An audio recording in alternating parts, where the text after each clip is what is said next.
은혜 아침에 오신 성도 여러분 평안하십니까? 오늘은 시편 43편 말씀으로 하나님의 은혜를 묵상하도록 하겠습니다. 주의 빛과 주의 진리를 보내시어 나를 인도하시고 주의 거룩한 산과 주께서 계시는 곳에 이르게 하소서. 그런즉 내가 하나님의 제단에 나아가 나의 큰 기쁨의 하나님께 이르리이다. 하나님이여 나의 하나님이여 내가 수금으로 주를 찬양하리이다. 내 영혼아 네가 어찌하여 낙심하며 어찌하여 내 속에서 불안해하는가? 너는 하나님께 소망을 두라. 그가 나타나 도우심으로 말미암아 내 하나님을 여전히 찬송하리로다. 시편 43편 말씀은 42편의 연속이라고 해도 과언이 아닙니다.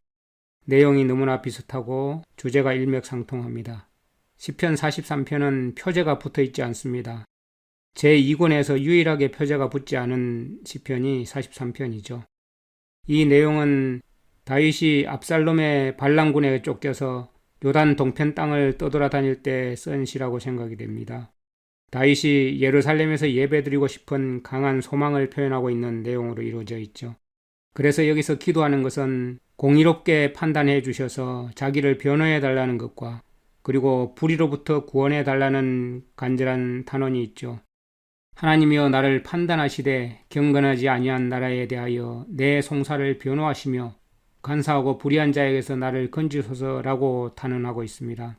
경건하지 아니한 나라라고 표현하고 있죠. 이것은 이방 나라라기보다는 압살롬에게 붙은 이스라엘의 그 간사한 무리들을 말하고 있는 것이죠. 그래서 다윗은 자신이 돌아가서 경배하고 싶은 그 거룩한 산과 거룩한 제단을 사모하고 있습니다.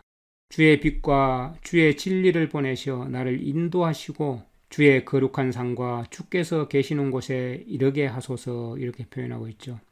주의 빛과 주의 진리를 보내달라고 기도하고 있습니다.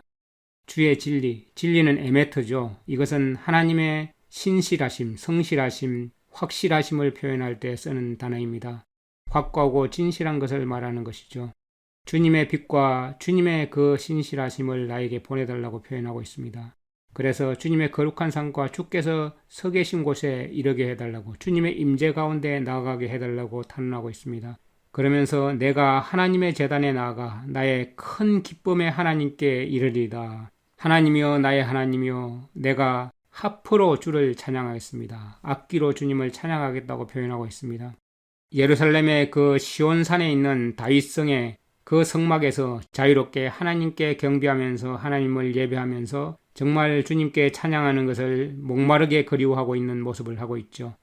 우리가 정말 이렇게 주님의 몸된 교회에 나가서 예배드릴 수 있는 그 자유로움이 얼마나 감사하고 얼마나 행복해하고 있는지 우리 자신을 살펴봐야 되겠죠.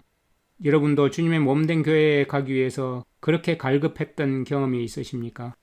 2절에 보면 주는 나의 힘이 되신 하나님이시거늘 어찌하여 나를 버리셨나이까? 내가 어찌하여 원수의 억압으로 말미암아 슬프게 다니나이까? 이렇게 표현하고 있습니다. 여기 보면 이 내용은 하나님께서 마치 자신을 버린 것처럼 느끼고 있는 상황이죠. 그런데 이 내용이 시편 42편 9절에도 있었죠. 내 반석이신 하나님께 말하기를 어찌하여 나를 잊으셨나이까?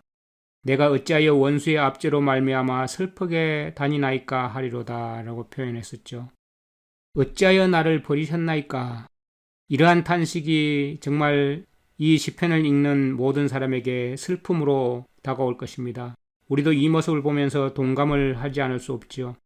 다윗 같은 정말 기도 응답을 그렇게 많이 받은 사람이 항상 하나님께 묻고 나아가서 승리하고 했던 그 사람이 이러한 탄식을 하고 있을 때도 있다는 사실입니다.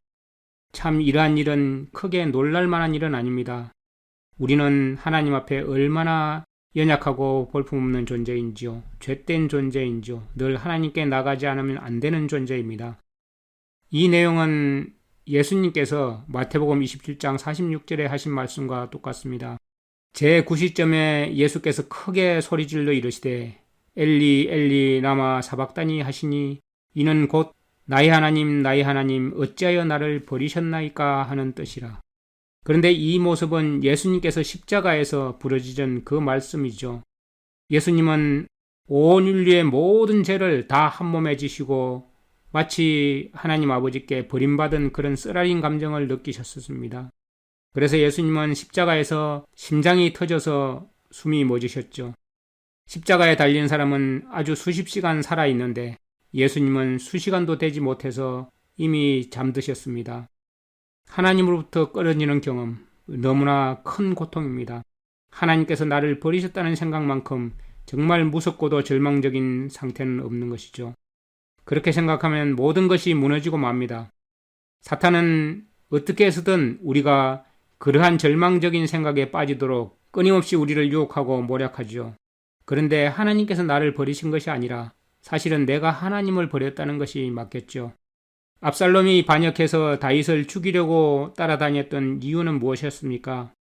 다윗의 범죄 때문에 그 아들들이 방탕하게 되었고 다윗은 그것을 책망하지 못하는 상태에 빠져버렸죠. 결국은 압살롬의 반역으로 다윗은 목숨의 위협을 느끼고 쫓겨다녀야만 했습니다. 이렇게 다윗처럼 정말 하나님을 온전히 신뢰했던 사람, 늘 주님께 기도하고 주님께 묻고 모든 것을 행했던 사람이 그렇지 못하게 되니 어떻게 되었습니까? 다윗이 항상 기도하고 주님 앞에서 항상 행하다가 자의로 행하고 범죄할 때 정말 처참한 꼴에 빠지고 말았습니다. 자신이 경건하다고 생각하고 늘 하나님의 임재 가운데 있다고 생각하는 여러분이 있다면 다윗처럼 정말 하루아침에 모든 것을 잃고 쫓겨다니는 신세가 될 수도 있다는 사실을 기억하시기 바랍니다. 우리가 하나님의 임재에서 벗어나는 순간 우리는 절망 가운데 빠집니다. 우리는 죄된 존재이기 때문입니다. 우리는 주님의 도우심이 없이는 절대로 살아갈 수 없는 연약하고 죄된 존재이기 때문입니다. 그런데 다윗만 그렇게 영적으로 암흑 가운데 빠졌습니까? 성경에 보면 또 다른 인물들이 있죠. 열왕기상 19장 4절에 보면 이런 말씀이 있습니다. 자기 자신은 광야로 들어가 하룻길쯤 가서 한 로뎀나무 아래에 앉아서 자기가 죽기를 원하여 이르되 여호와여 넉넉하오니 지금 내 생명을 거두시옵소서. 나는 내 조상들보다 낫지 못하나이다 하고. 누구입니까? 엘리야죠. 엘리야는 타락한 여자에 불과한 그 이세벨의 위협에 도망치면서 낙심해서 부르짖기를 여호와여 넉넉하오니 지금 내 생명을 거두시옵소서라고 한탄했습니다. 이 능력의 선지자 엘리야도 그렇게 연약한 인간이었습니다. 요나서 4장 3절 말씀을 보겠습니다. 여호와여 원하건대 이제 내 생명을 거두어 가소서. 사는 것보다 죽는 것이 내게 나음이니이다. 요나는 니느웨에서 사는 것보다 죽는 것이 낫겠다고 호소했죠. 이렇게 무수한 사람들이 이런 쓰라린 영적인 고통을 겪어왔습니다. 그러나 그들에게 온 이 영적인 어둠과 고통은 대부분 자기가 만든 것이었죠. 하나님이 주신 것이 아니었습니다. 하나님을 의지하지 못한 까닭이었습니다. 여러분, 나의 경우도 그렇지 않은지 여러분 자신을 살펴보시기 바랍니다. 빛이신 그리스도를 등지고 걸어가면서 자기가 만든 어두운 그림자를 보면서 그것이 마치 절망인 것처럼 좌절에 빠지는 경험인 것입니다. 그런데 거기서 돌아서서 그리스도를 향해서 걸어가면 그림자는 뒤로 가버리고 오직 찬란한 영광, 하늘만 보게 되는 것입니다. 다윗은 후렴에서 스스로 추스리고 다짐하면서 정말 눈물겨운 말로 혼잣말로 이렇게 노래하고 있죠. 내 영혼아 네가 어찌하여 낙심하며 어찌하여 내 속에 불안해하는가. 너는 하나님께 소망을 두라. 그가 나타나 도우심으로 말미암아 내 하나님을 여전히 찬송하리로다. 다윗은 수많은 낙심과 기다림에 지쳤는데도 불구하고 이제 여전히 참고 하나님께 소망을 두면서 비록 응답이 없고 눈에 보이는 것이 없고 모든 것이 더 악화되는 가운데 있는 것처럼 그렇게 보여도 여전히 주님을 찬송하겠다고 각오하고 다짐하고 있습니다. 이런 진실한 다윗의 믿음과 신뢰를 여기서 볼 수 있는데요. 그래서 하나님은 다윗을 무척이나 사랑했습니다. 우리가 오늘 말씀에서 알 수 있듯이 영적인 절망 가운데 빠져 있습니까? 그럴 때 다시 활력을 얻고 빛을 발견할 수 있는 방법이 무엇이겠습니까? 하나님께서 판단하시고 나를 변호해 달라고 간절히 믿는 것입니다. 하나님이여 나를 판단하시되 경건하지 않은 나라에 대하여 내 송사를 변호하시며 간사하고 불의한 자에게서 나를 건지소서. 이러한 믿음으로 주님 앞에 나가야 하는 것입니다. 그리고 오직 하나님께만 소망을 두겠다고 각오하고 주님의 몸된 성전에 나가기를 사모하면서 늘 하나님을 찬양하는 것이 주님께서 주시는 활력을 얻는 유일한 비결이라는 사실을 우리가 잊지 말아야 하겠습니다. 언제나 하나님은 우리의 편입니다. 하나님의 제단에 나가기를 기뻐하면서 하나님께 모든 악기와 노래로서 주님을 찬양하는 저와 여러분이 되기를 간절히 바랍니다. 주는 나의 힘이 되신 하나님이시거늘 어찌하여 나를 버리셨나이까 하는 그러한 깜깜한 어둠 가운데 있을 때 주의 빛과 주의 진리를 보내주셔서 나를 인도하시고 주님의 거룩한 상과 주께서 계시는 곳에 이를 수 있도록 해달라고 간절히 탄원해야 하겠습니다. 하나님의 제단에 나아가 큰 기쁨에 하나님께 이르는 것, 하나님 앞에 나아가서 주님께 감사하고 찬양할 수 있는 것이 얼마나 큰 특권이고 기쁨인 것을 우리가 깨닫고 알게 됩니다. 우리의 마음이 낙심되고 어둠 가운데 불안해하는 가운데 있을 때 오직 하나님께만 소망을 두는 저희들 되게 하여 주시옵소서. 주님께서 우리를 날마다 도우심으로 늘 주님의 그 은혜를 감사하며 찬양하는 자들 되기를 원합니다. 인생의 어려움과 역경 가운데서 한시라도 낙심하지 아니하고 늘 우리의 모든 것 되시는 주님 앞에 나아가는 저희들 되기를 원하오니 주님이 이 시간 저희와 함께하여 주시옵시고 온종일 주님의 은혜 가운데서 주님의 임재 가운데서 살아가게 하여 주시옵소서. 예수님의 이름으로 감사하며 기도드립니다. 아멘. 시편 43편. 하나님이여, 나를 판단하시되 경건하지 아니한 나라에 대하여 내 송사를 변호하시며 간사하고 불의한 자에게서 나를 건지소서. 주는 나의 힘이 되신 하나님이시거늘 어찌하여 나를 버리셨나이까? 내가 어찌하여 원수의 억압으로 말미암아 슬프게 다니나이까? 주의 빛과 주의 진리를 보내시어 나를 인도하시고 주의 거룩한 상과 주께서 계시는 곳에 이르게 하소서. 그런즉 내가 하나님의 제단에 나아가 나의 큰 기쁨의 하나님께 이르리이다. 하나님이여, 나의 하나님이여, 내가 수금으로 주를 찬양하리이다. 내 영혼아, 내가 어찌하여 낙심하며 어찌하여 내 속에서 불안해하는가? 너는 하나님께 소망을 두라.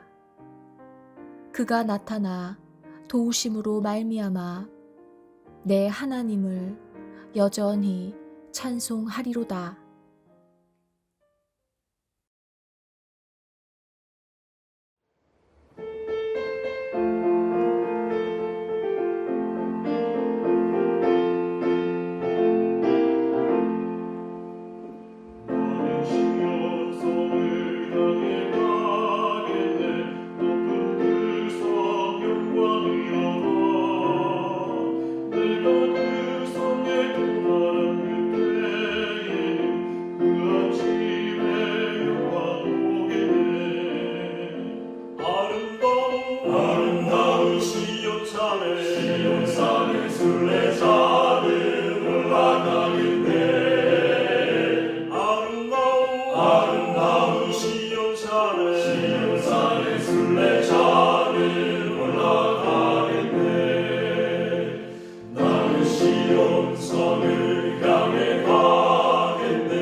아름다운 시온산에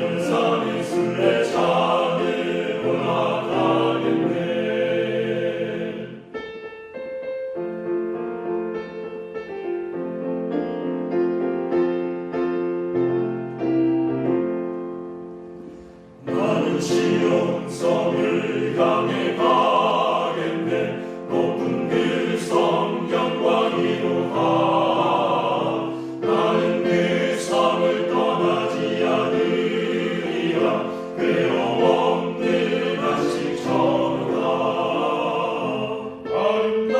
아름다운 시온산에 순례자는 올라가겠네.